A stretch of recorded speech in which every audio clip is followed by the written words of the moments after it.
درنو مینوالو سلامونه او ښې چارې.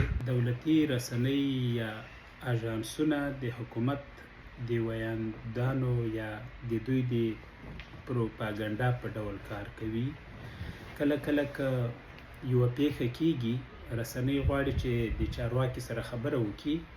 که چیرې کوم چارواکی پیدا نسو او دولتي رسنۍ یو څه وویلي، نو همغه په رپورټ کې راخلي یا ترې خبر جوړوي، او ځکه جوړوي چې په خپله د حکومت دریځ وي.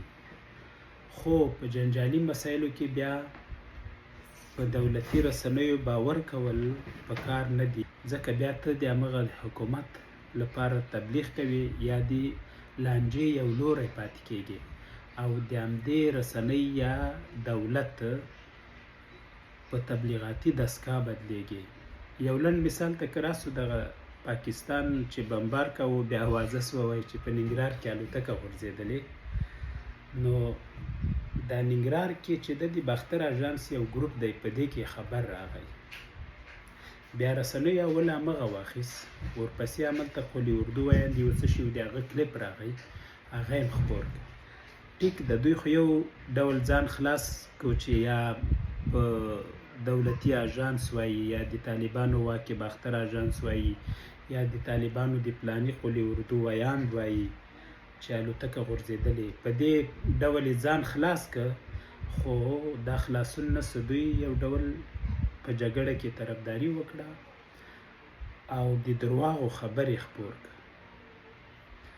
بل کله کله که دغسې مسله هم پیښه سوې وي چې رسنۍ پکې طرف نه واقع کیږي، بیا هم پر دولتي رسنیو اعتبار پکار نه دی. خبریال به سوچ کې وي چې ولا دوی خو پراخ امکانات لري، هر ځای کې همکاران لري، نو خبر به یې سم وي. نه، په دې باور مه کوئ، ځکه کله کله به معلومات سم نه وي، یا به نیمګړي وي، یا ناسم خبر به خپروي.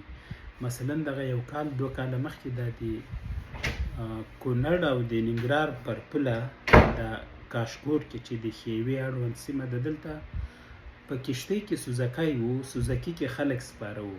باد راغی، باد سوزکی سیند ته وغورځاوه. بیا رسنیو کې خبر داسې راغی چې کښتۍ ډوبه سوې ده او خلک پکې مړه دي، او دا خبر د چا له قوله خپور سو؟ د باختر اژانس.